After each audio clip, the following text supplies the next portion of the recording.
సావిత్రమ్మ గారు, పూజారి గారు మీకేమన్నారు? సాంబాయి నీకే తెలుసా, మా అక్కయ్య పెళ్ళైపోయింది. ఏమిటమ్మా, పెద్దమ్మ గారు మళ్ళీ ఏమని తిట్టారా? కాదు, నిజం పెళ్ళే. వాళ్ళ అత్తగారు కూడా చూసుకున్నారు, బాగుందన్నారు. ఇక పెళ్ళే. మరి ముహూర్తం ఎప్పుడమ్మా? ఎప్పుడేమిట్రా, కప్పు వచ్చినా కళ్యాణం వచ్చినా ఆగుతుందా? తొందరలోనే. మంచిదమ్మా, వస్తాను. అదేమిట్రా, వచ్చిన వాడు ఎలాగూ వచ్చావు, కాస్త పలహారం చేసిపో. ఇవాళ నాకు వారం కాదు కదమ్మా. ఓడిపిచ్చి సన్నాసి, హైమకి పెళ్ళంటే ఈ ఇంట్లో వాళ్ళందరికీ పండగలా ఉందిరా. నువ్వు కూడా కాస్త పలహారం చేసిపో. ఇదిగో హైమా, సాంబయ్య వచ్చాడు, 4 లడ్లు పట్టరామ్మా.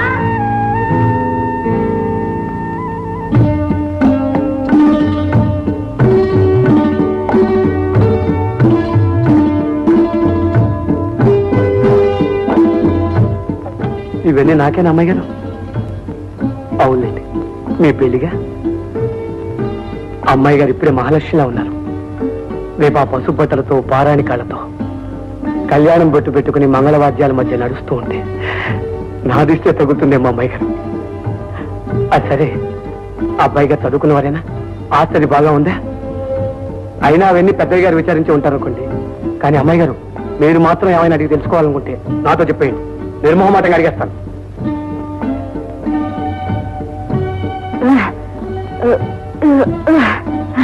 నిజంగా అమ్మాయి గారు, మీ పెళ్లి మాట వినేసరికి నేను ఎంత పొంగిపోయానో తెలుసా?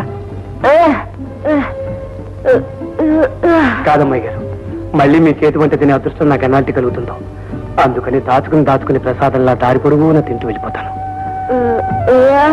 అవునమ్మాయి గారు, నేను ఇవాళ పట్టం పెడుతున్నాను. 6 నెలలుగా మీ ఇంట్లో పడి తిన్నవాడిని మీ పెళ్లికో చిన్న బొమ్మ తెచ్చుకోవద్దు. మీరు అడగాల అమ్మాయి గారు, దేవుడు అడిగాడనే కొబ్బరికాయ కొడతావా? చూడండి, పట్టణంలో నా ప్రతాపం చూపించి మీకు మంచి బొమ్మ తీసుకొస్తాను. కానీ మీరు మాత్రం నేను ఆ డబ్బు సంపాదించేంత వరకు ముహూర్తం పెట్టించకండి. ఏ అమ్మాయి గారు?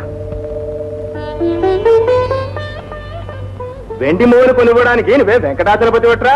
ఉండి నిండా డబ్బు మురుగుతోంది, కొనడమే ఆలస్యం అనుకోవడానికి. నా డబ్బు నా డబ్బే అయ్యేవారు.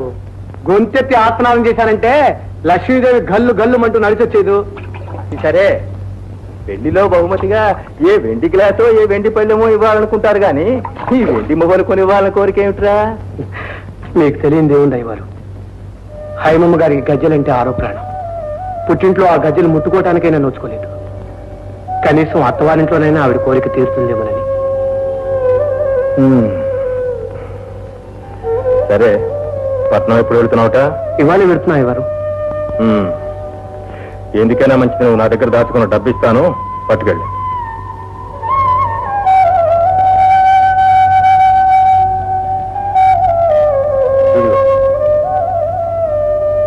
అదేమిటయ్యవారు, నేను దాచుకుని 20 కదా, 30 ఇచ్చారేమిటి?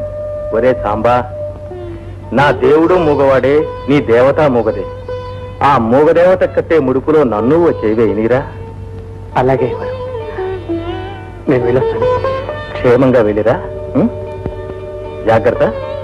చూడు, రాత్రింపగల్లో ఆ డబ్బు ధ్యాసలో పడి తిండి తిప్పలు మానేక వేల పట్టున 4 మెతుకులు నోట్లో వేసుకుంటూ ఉండు. అలాగే. ఆ తర్వాత ఆ చూర్ణం ఇచ్చాను చూడు, అది 2 పూట్ల ఇంత తేనెలో రంగరించుకొని. ఏమిటి, వింటున్నావా? వింటున్నానండి. చెప్పింది వింటావు, చేసి ఆడవు. లేదయ్యవారు, తప్పకుండా చేస్తాను. ఆ దగ్గు నాకు అశ్రద్ధ చేయకూడదురా. అలాగే, మీరున్నాను అయ్యవారు, మీరున్నాను.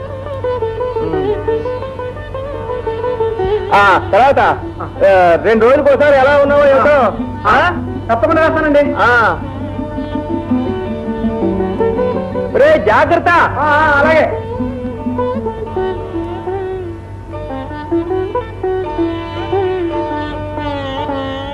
ఏమండి, వీటి ఖరీదంతా కొంచెం చూసి చెప్తారా? 232 రూపాయలయ్యా. ఏమండి, ప్రస్తుతానికి అంత డబ్బు నా దగ్గర లేదు. పోనీ బజానాకి 30 రూపాయలు ఉంచుకోండి, మిగతా డబ్బు 1 రోజుల్లో ఇచ్చేస్తాను. అంతవరకు అవి జాగ్రత్తగా అలాగే ఉంచుతారా? చాలా బాగుంది రామచంద్ర, ఇక్కడ అలాంటి వ్యాపారాలు ఏమీ చెయ్యబడవు. రొక్కం సుప్పగా ఇవ్వటం, వస్తువులు భద్రంగా తీసుకువెళ్ళడం, అంతేగాని రామచంద్ర. అది కాదండి, ఇవి పెళ్లి కానుగ్గా మా అమ్మాయి గారికి ఇవ్వాలి. ఎన్ని చోట్ల వెతికినా ఇలాంటివి దొరకలేదు. అందుకనే ఇంత ఇదిగా ప్రాధాయపడుతున్నాను. దయచేసి 1 వారం ఆగండి, తప్పకుండా కొంటాను. అలాగే లేవయా, వెళ్ళిరా. ఈ వారం రోజులు వీటిని బీరువాలో భద్రంగా దాచించుతా, సరేనా? అలాగే బాబు, మీ మేలు మర్చిపోలేను. వస్తా బాబు. పొద్దున్నే మంచి బలే బేరం దొరికింది రామచంద్ర.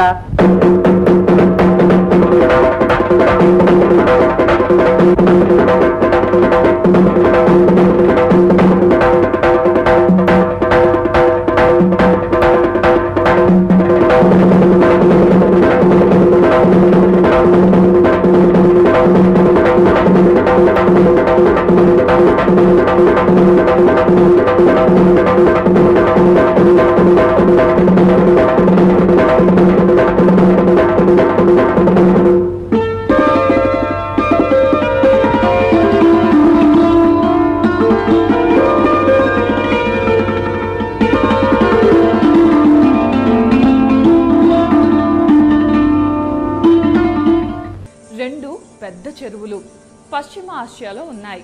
వీటిని అక్కడున్న ప్రజలు ఈ చెరువుల్ని సముద్రాలు అని పిలుస్తారు. కానీ అవి మాత్రం చెరువులే. ఈ రెండు చెరువులు కూడా ఒకే నది నుండి వచ్చిన నీళ్లతో ఏర్పడ్డాయి. గోలాన్ హైట్స్ నుండి పుట్టిన జోర్దాన్ నది లెబనాన్లోని చెట్ల మొదళ్ల నుండి రకరకాల ఔషధాల తత్వాలను తీసుకొని స్వచ్ఛంగా ప్రవహిస్తూ ఉత్తర దిక్కున వెళ్లి ఒక సముద్రంగా ఏర్పడుతుంది. అలాగే దక్షిణం వైపుగా వెళ్లి